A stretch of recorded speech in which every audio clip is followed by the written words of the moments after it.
నమస్కారం. ఈరోజు మనం ఒకే కథను రెండు విభిన్నమైన కిటికీల ముందు చూడబోతున్నాం. ఇక్కడ కథానాయకుడు ఒక్కడే, యేసు. కాని ఆయన్ను అర్థం చేసుకోవడానికి మన దగ్గర రెండు మార్గాలున్నాయి. ఒకటి ఆయన స్వయంగా చెప్పిన కథలు, రెండు ఆయన గురించి చెప్పబడిన కథలు. అంటే ఆయన బోధనలు ఒక కోణమైతే ఆయన పుట్టుక గురించిన సిద్ధాంతం మరో కోణమన్నమాట. ఈ రెండింటిని కలిపి చూస్తే ఆయన గురించి మనకు ఎలాంటి సమగ్రమైన చిత్రం లభిస్తుందో పదండి తెలుసుకుందాం. సరే, ముందుగా మనం ఒక వివాదాస్పదమైన సంఘటనతో మొదలుపెడదాం. తర్వాత దానికి జవాబుగా యేసు చెప్పిన కొన్ని కథల వెనుకున్న అసలు లక్ష్యమేంటో చూద్దాం. అదే మన మొదటి కోణం. ఆ తర్వాత రెండో కోణంలోకి వెళ్దాం. అంటే ఆయన స్వభావం, ఆయన పుట్టుక గురించిన సిద్ధాంతం అన్నమాట. చివరగా ఈ రెండు వేర్వేరు దారులు ఒకే కథకు ఎలా దారితీస్తాయో చూద్దాం. కథ ఇక్కడే మొదలవుతుంది. ఒకే ఒక్క వాక్యం, కాని అది ఒక నిప్పురవ్వలాంటిది. ఇతను పాపులను చేర్చుకుని వాళ్లతో కలిసి భోజనం చేస్తున్నాడు. చూడండి, ఇది ఊరికే చెప్పిన మాట కాదు, అది ఒక భయంకరమైన ఆరోపణ. మొదటి శతాబ్దపు యూదు సమాజంలో ఇంతకన్నా పెద్ద తప్పు ఇంకొకటి ఉండదేమో. అసలీ మాట వెనుక అంత కోపమెందుకుంది? వాళ్లకొచ్చిన సమస్య ఏంటి? అస్సలు విషయం ఏంటంటే, ఇక్కడ పాపులు అంటే మనం అనుకునేలా కేవలం తప్పులు చేసేవాళ్లు కాదు. ఆ కాలంలో ఈ మాటకి వేరే అర్థం ఉంది. ఉదాహరణకి, రోమన్ ప్రభుత్వానికి పన్నులు వసూలు చేసేవాళ్లు, వాళ్లను దేశద్రోహులుగా చూసేవాళ్లు. అలాగే కొన్ని పనులు చేసేవాళ్లను సామాజికంగా అపవిత్రులుగా భావించేవాళ్లు. సో అలాంటి వాళ్లతో కలిసి ఒకే పళ్ళెంలో తినడమంటే వాళ్ల తప్పుల్ని, వాళ్ల అపవిత్రతను అంగీకరించినట్టే లెక్క. అందుకే పరిసయ్యులకు అది అంత పెద్ద సమస్యగా మారింది. వాళ్ల దృష్టిలో అది క్షమించరాని నేరం. సరే, ఇంత పెద్ద నింద వేసినప్పుడు యేసు ఎలా స్పందించాడు? ఆయన తిరిగి వాదించాడా? నేను తప్పు చెయ్యలేదు అని సమర్థించుకున్నాడా? లేదు. ఆయన చాలా విచిత్రంగా స్పందించాడు. బదులుగా ఆయన వాళ్లకు 3 కథలు చెప్పాడు. ఈ కథలే మనం మొదటి కిటికీ, ఆయన లక్ష్యం ఏంటో మనకు చూపించే కిటికీ. మొదటి కథలోకి వెళ్దాం. ఒక గొర్రెల కాపరి. అతని దగ్గర సరిగ్గా 100 గొర్రెలున్నాయి. తక్కువ కాదు, ఎక్కువ కాదు. కాని అయ్యో, వాటిలో ఒకటి దారి తప్పిపోయింది. పోయింది ఒక్కటే కదా. ఇప్పుడా కాపరి ఏం చేస్తాడు? అతను తీసుకున్న నిర్ణయం అస్సలు ఎవ్వరూ ఊహించలేనిది. ఒక్కసారి ఆలోచించండి, ఇది ఎంత విచిత్రంగా ఉంది. ఏ లెక్క ప్రకారం చూసినా ఇది కరెక్ట్ కాదు. 99 గొర్రెలను గాలికి వదిలేసి ఒక్కదానికోసం వెళ్లడం, ఇది తెలివైన పనంటామా? ఏ మంచి కాపరియైనా ఇలా చెయ్యడు.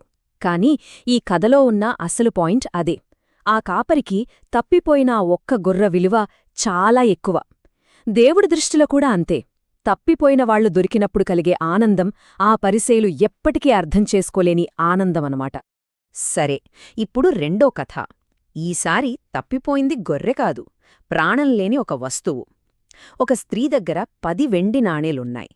బహుశా ఆమె జీవితాంతం కూడబెట్టిన ఆస్తి కావచ్చు. అందులో ఒకే ఒక్క నాణెం పోయింది. కథ మళ్ళీ అదే పాయింట్కొస్తుంది. విలువైనది ఏదో పోయింది. ఇప్పుడు వెతుకులాట మొదలైంది. ఇక్కడ గొర్రెకి, నాణానికి ఒక పెద్ద తేడా ఉంది. గొర్రె అయినా కాస్త అటూ ఇటూ తిరుగుతుంది, బహుశా తిరిగి రావడానికి ప్రయత్నిస్తుందేమో. కాని నాణం, అది పూర్తిగా నిస్సహాయం. అది తనంతట తానుగా ఏమీ చెయ్యలేదు. దాన్ని కనుక్కోవడానికి ఆ స్త్రీ చేసిన ప్రయత్నమే 100%. ఇక్కడే అసలు విషయం దాగి ఉంది. రక్షణ అనేది దేవుడు చేసే పని. తప్పిపోయిన వాళ్లను వెతకడానికి చొరవ తీసుకునేది దేవుడే కాని మనిషి కాదని ఈ కథ చాలా స్పష్టంగా చెబుతోంది. ఇక మూడో కథ మనందరికీ బహుశా తెలిసిన కథే, తప్పిపోయిన కుమారుడి కథ. ఈ కథలో చిన్న కుమారుడు ఏమడిగాడో తెలుసా? తండ్రి బ్రతికుండగానే నా ఆస్తి నాకిచ్చేయ్ అనడిగాడు. ఆ కాలంలో ఇది ఎంత పెద్ద అవమానమంటే, నాకు నువ్వు చచ్చిపోయినట్టే లెక్క అని చెప్పడంతో సమానం. సరే, ఆస్తి తీసుకున్నాడు, మొత్తం నాశనం చేశాడు. చివరికి పందులు తినే తిండి కోసం ఆశపడే స్థాయికి దిగజారిపోయాడు. ఇప్పుడు తీవ్రమైన అవమానంతో ఓడిపోయినవాడిలా ఇంటికి తిరిగొస్తున్నాడు. అతనింకా చాలా దూరంలో ఉండగానే అతని తండ్రి అతన్ని చూసి కనికరంతో నిండిపోయాడు. అతను తన కుమారుడి దగ్గరికి పరుగెత్తి అతన్ని కౌగిలించుకొని ముద్దు పెట్టుకున్నాడు. ఈ కథ మొత్తానికి ప్రాణం ఈ ఒక్క వాక్యమే. గమనించండి, తండ్రి కేవలం ఎదురుచూడలేదు, కేవలం క్షమించలేదు. ఆయన పరుగెత్తాడు. ఆ రోజుల్లో ఒక గౌరవనీయమైన పెద్దాయన పరుగెట్టడమనేది చాలా అవమానకరమైన విషయం. కాని ఆయన ఆ అవమానాన్ని లెక్క చెయ్యలేదు. ఆ పరుగుతో కొడుకు పడాల్సిన అవమానాన్ని ఆ తండ్రి తనమీద వేసుకున్నాడు. ఊరివాళ్లు చూసి నవ్వకముందే కొడుకుని కౌగిలించుకున్నాడు. కాని కథ ఇక్కడితో అయిపోలేదు. అసలు కథ ఇప్పుడే మొదలైంది. ఇంటి బయట కోపంతో అసూయతో రగిలిపోతున్న పెద్ద కొడుకున్నాడు. అతను ఎవరికి ప్రతిరూపం? ఈ కథ వింటున్న పరిసయ్యులకు. సో యేసు ఇప్పుడు ప్రశ్నను నేరుగా వాళ్లకే సంధిస్తున్నాడు. తప్పిపోయిన వాళ్లు దొరికినందుకు ఇంట్లో జరుగుతున్న ఈ పండగలో మీరు కూడా వచ్చి కలుస్తారా, లేక బయటే నిలబడి కోప్పడుతూ ఉంటారా అని. సరే, ఇప్పటిదాకా మనం మొదటి కిటికీలోంచి చూశాం. ఆయన లక్ష్యం ఎంత విప్లవాత్మకమైనదో, తప్పిపోయిన వాళ్ల పట్ల ఆయన హృదయం ఎలాంటిదో ఈ కథలు మనకు చూపించాయి. ఇప్పుడు గేర్ మార్చి రెండో కిటికీలోకి వెళ్దాం.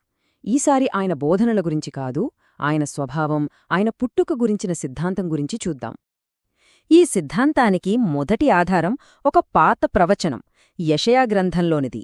ఇక్కడ ఒక చిన్న భాషా సమస్య ఉంది. అసలు హీబ్రూ భాషలో వాడిన పదం అల్మా అంటే ఒక యువతి అని అర్థం. కాని కొత్త నిబంధన రాసే సమయానికి యూదులు ఎక్కువగా వాడే గ్రీకు అనువాదంలో ఈ అల్మా అనే పదాన్ని పార్థెనోస్ అని అనువదించారు. గ్రీకులో పార్థెనోస్ అంటే ఖచ్చితంగా కన్యకాని అర్థం. చూసారా, ఒకే ఒక్క పదం, కాని దాని అనువాదం మొత్తం వాదనను ఎలా మార్చేసిందో. ఇక రెండవ వాదన స్వతంత్ర సాక్ష్యం.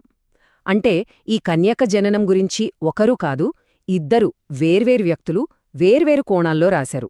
మత్తయ్యేమో యోసేపు దృష్టికోణంలోంచి కథ చెబితే, లూకా మరియ దృష్టికోణంలోంచి చెప్పారు. ఈ రెండింటికీ సంబంధం లేదు. సరే, ఇవి తర్వాత ఎవరో కల్పించిన కథలు కావొచ్చు కదా అనే ప్రశ్న రావొచ్చు. కాని దానికి సమాధానమేంటంటే, ఈ సువార్తలు ఆ సంఘటనలు జరిగిన కొన్ని దశాబ్దాల్లోనే, అంటే అవన్నీ చూసినవాళ్లు ఇంకా బ్రతుకున్నప్పుడే రాయబడ్డాయి. మూడవ వాదన కొంచెం వేరు. ఇది చారిత్రక రుజువు కాదు, ఒక రకంగా వేదాంతపరమైన తర్కమన్నమాట. పాయింట్ ఏంటంటే, ఒకవేళ యేసు నిజంగానే అటు పూర్తిగా దేవుడు, ఇటు పూర్తిగా మనిషి అయితే, ఆయన పుట్టుక కూడా మామూలుగా ఉండకూడదు కదా. ఆయన ప్రత్యేకమైన స్వభావానికి తగ్గట్టుగానే ఆయన పుట్టుక కూడా ప్రత్యేకంగా ఉండాలి. అయితే దీనికొక అభ్యంతరముంది. దీన్నే సర్క్యులర్ ఆర్గ్యుమెంట్ అంటారు. అంటే ఆయన దేవుడని ముందే నమ్మితే ఈ వాదన కరెక్ట్ అనిపిస్తుంది అని. కాని దీన్ని సమర్థించేవాళ్ళు ఏమంటారంటే, ఇది రుజువు కోసం చెప్పింది కాదు, ఆయన స్వభావానికి ఆయన పుట్టుకకి మధ్య ఉన్న సంబంధం ఎంత తార్కికంగా ఉందో చూపించడానికి మాత్రమే అని. సరే, ఇప్పుడు మనం రెండు వేర్వేరు కిటికీల నుండి చూసాం కదా. ఒక కిటికీలోంచి ఆయన లక్ష్యం కనిపించింది, ఇంకో కిటికీలోంచి ఆయన స్వభావం కనిపించింది. మరి ఈ రెండు చిత్రాలను పక్కపక్కన పెడితే మనకు కనిపించే ఆ పూర్తి కథేంటి? ఆ రెండింటినీ కలిపే సూత్రమేంటి? ఇక్కడే కథ మొత్తం ఒకచోటుకొస్తోంది. చూడండి, ఉపమానాలేం చెప్పే? ఆయన లక్ష్యం చాలా విప్లవాత్మకమైనదని. అంటే సమాజం వద్దు అనుకున్న వాళ్లను వెతకడం, ప్రేమించడం. మరి కన్యక జననం సిద్ధాంతమేం చెబుతోంది? ఆయన స్వభావమే విప్లవాత్మకమైనదని, ఆయన పుట్టుకే ప్రకృతి నియమాలకు అతీతమైనదని. సో ఆయన లక్ష్యం ఎంత అసాధారణమో ఆయన స్వభావం కూడా అంతే అసాధారణం. ఈ రెండు కోణాలు చెప్పేది ఒకే ఒక్క విషయం. ఈ కథ మన అంచనాలకు, మన తర్కానికి అందనిది. చివరిగా ఒక్క ప్రశ్నతో ముగిద్దాం. ఒక కాపరి 99 గొర్రెలను వదిలేయడం, ఒక తండ్రి అవమానాన్ని లెక్క చేయకుండా పరుగెత్తడం, ఒక కన్యక గర్భం ధరించడం, ఇవన్నీ మన మామూలు తర్కానికి అస్సలు అందం. మరి ఇలాంటి కథలు మన తర్కానికి అందనప్పుడు అవి కేవలం అర్థంలేని కట్టుకథలని కొట్టుపారేయాలా? లేక అవి మనకు తెలియని, మన అవగాహనకి మించిన మరో వాస్తవికత ఉందని మనకు గుర్తుచేస్తున్నాయా? ఈ ప్రశ్న మీ ఆలోచనకే వదిలేస్తున్నాను.